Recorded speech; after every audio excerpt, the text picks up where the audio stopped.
Como prometido no último vídeo, vamos provar agora que nosso algoritmo para encontrar o par mais próximo dividido está correto.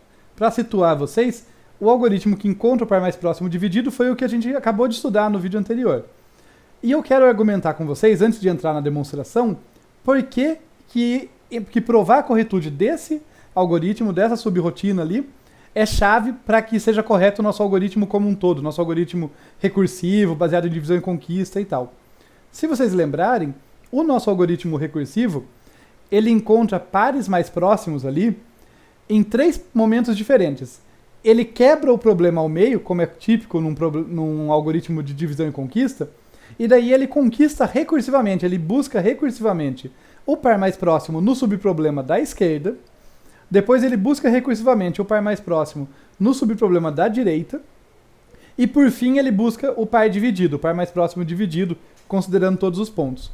Sendo assim, se o par mais próximo estiver à esquerda ou à direita, ele vai encontrar, tá beleza, a recursão vai funcionar e vai dar certo. Onde que está a parte crítica? A parte crítica é que pode ser que o par mais próximo esteja dividido ali, ele seja um ponto na região que ficou do subproblema da esquerda e outro ponto na região que ficou sob o problema da direita. E é por isso que é chave mostrar que essa subrotina, então, que encontra o par mais próximo dividido, está correta. Mais um argumento só para essa visão geral, para vocês saberem onde a gente quer chegar e de onde que a gente parte. Por que isso não é óbvio? Por que não é óbvio que a nossa rotina anterior está correta?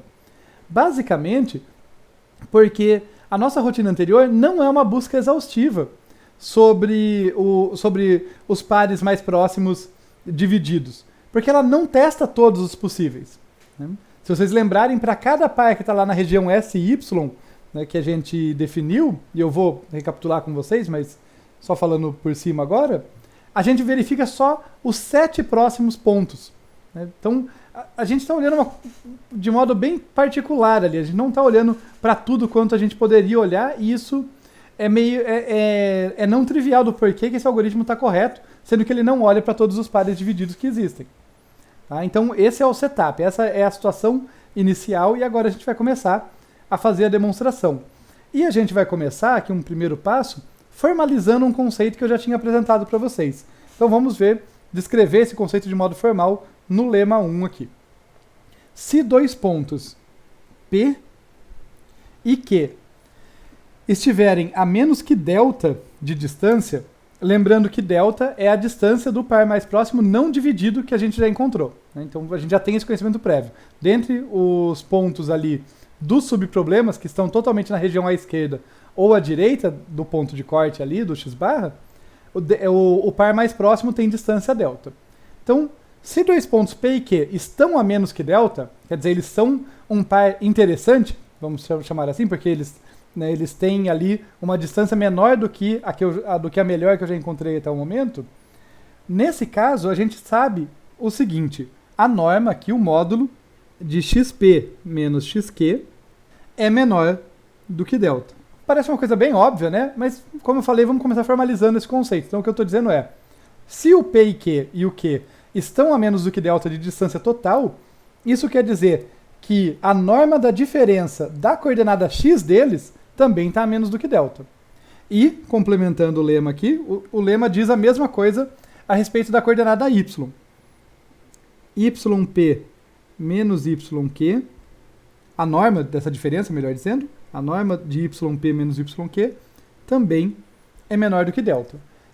É um lema razoavelmente intuitivo. Tá? Basicamente, eu estou dizendo que se a distância total entre 2 pontos é menor do que um certo valor, a diferença entre qualquer uma das suas coordenadas, né, pensando nos pontos no plano, também vai ser menor do que isso. É bem intuitivo, mas é bom formalizar essas coisas para ter certeza do que a gente está falando, e também é bom exercitar o nosso raciocínio lógico, a nossa capacidade de fazer demonstrações precisas. E é isso que a gente vai fazer agora. Então, aqui na demonstração, vamos fazer a prova, eu vou começar partindo do princípio, eu vou começar ali analisando a distância. Tá? Então, eu tenho aqui distância de P e Q, tá? Que eu estou supondo que ela é menor do que delta, ela é igual a quê? É a distância euclidiana, que a gente viu a definição lá atrás. Essa aí vai ser a raiz quadrada do quadrado das diferenças das coordenadas. Né? Então eu tenho aqui xp menos xq ao quadrado mais yp menos yq ao quadrado e tiro a raiz quadrada disso tudo. Tá legal. Agora, percebam que onde que eu quero chegar? Eu quero comparar, né, já que eu tenho essa informação sobre a distância, eu quero relacionar de alguma forma com a diferença numa só coordenada. Tá? E daí, o que a gente vai usar é o fato de que, por exemplo, yp menos yq ao quadrado é não negativo. Daí eu desconsidero ele, eu jogo ele fora e falo, olha, isso tudo que está aqui em cima é maior ou igual que a raiz quadrada de xp menos xq ao quadrado. Pode parecer um passo meio estranho, mas observem, tudo que eu fiz foi jogar fora um termo que estava ali dentro da raiz, que é não negativo.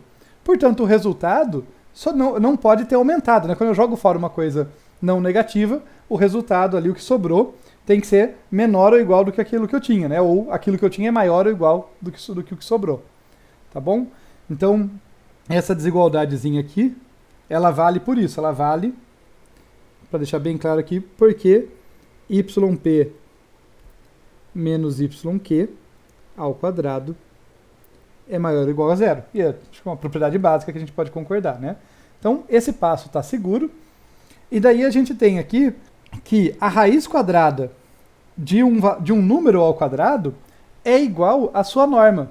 Por quê? Porque para quase todos os efeitos, a raiz quadrada vai anular o efeito do quadrado, né? Então, uma operação aí vai cancelar a outra, exceto que o quadrado ali, quando eu aplico ele, na ordem aqui aplicando as operações, ele vai deixar, qualquer que seja o sinal desse valor positivo ou negativo aqui, isso aí vai ficar positivo. Né? E daí eu vou tirar o quadrado. Então, isso aqui é igual exatamente à norma de xp menos xq. Ah, um resultado bem simplesinho, como eu falei, é mais para a gente exercitar aqui nossa capacidade de fazer demonstrações. Vou colocar ele aqui do lado só para ficar mais compacto.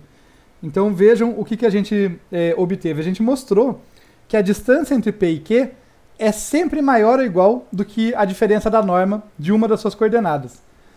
E, portanto, se essa primeira aqui, se a distância é menor do que delta, e ela é maior do que a distância na coordenada, a norma da diferença de uma das coordenadas, a norma dessa diferença também será menor do que delta. Tá? É essa que é a nossa conclusão, então, aqui. Portanto, se dpq é menor ou igual que delta, então, isso aqui implica que a norma de xp menos xq, a gente acabou de mostrar que ela é menor ou igual que dpq, usando o resultado anterior, é, portanto, menor ou igual do que delta também. Tá legal? Então, está aqui, está provado esse resultado. Como eu falei, não é nada fantástico, mas é legal fazer a demonstração formal ali. E fica só uma observação aqui para vocês, que essa demonstração aqui, a gente consegue fazer uma variação equivalente dela para a coordenada y, tá? Eu não vou fazer porque fica repeteco. Fica aí para vocês olharem e falar o que muda ali, tá? É só um passo que muda, né? Quem que eu continuo considerando ali e quem que eu uso aquele resultado. Ah, isso aqui, esse termo é maior ou igual a zero, então eu posso descartá-lo e substituir por uma desigualdade. Tá legal? Então estamos de posse desse resultado e vamos ver uma primeira consequência dele. Como eu falei, aqui eu estou formalizando coisas que eu já comentei com vocês antes, tá? Então não vai ser nada super surpreendente, mas ainda assim é um negócio, é legal deixar as coisas bem claras. Então vamos lá, ó. Eu vou começar dizendo, fazendo uma observação aqui, sobre a contrapositiva do que o lema 1 diz. Tá? A contrapositiva, para vocês lembrarem, é aquela propriedade lógica que mostra que existe a seguinte equivalência. Se A implica B, sendo A e B quaisquer afirmações lógicas, ali, quaisquer valores lógicos, se A implica B, nós temos aqui um C e somente C, quer dizer, temos uma equivalência que não B implica não A, tá? Esses dois termos aqui são equivalentes, tá? Se A implica B, então com certeza não B implica não A. Legal? Isso aí nós temos essa propriedade provada para qualquer que seja a implicação ali. Isso quer usar a contrapositiva, lembrando vocês. E no lema 1, o que a gente está dizendo é que qual que é a nossa implicação, né? Qual que é a condição e o que vem depois da implicação.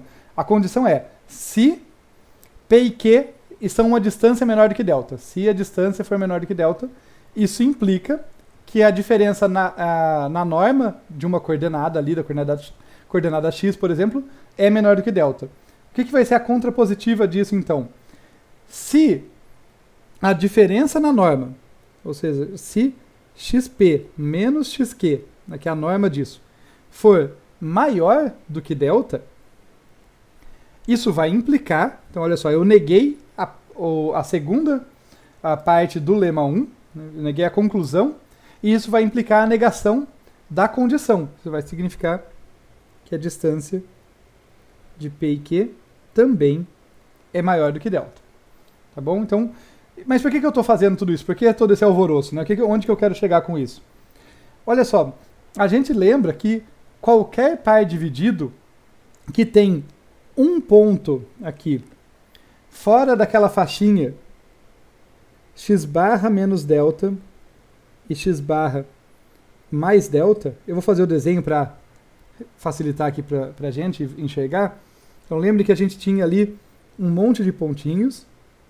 Imaginem que aqui está o meu x barra, que dividiu os subproblemas à esquerda e à direita. E vamos ver aqui por inspeção, o par não dividido mais próximo, eu vou dizer que é esse aqui. Tá? Então eu vou chamar isso aqui de delta. Aí daí eu vou usar, olha só, x barra menos delta, né, aqui tem comprimento delta, e x barra mais delta, para definir essa região. O que eu quero argumentar agora é que qualquer par dividido com um ponto fora dessa faixa, vamos pegar um exemplo ali, deixa eu destacar um aqui, imaginem esse par dividido aqui, ó, por exemplo, esse e esse.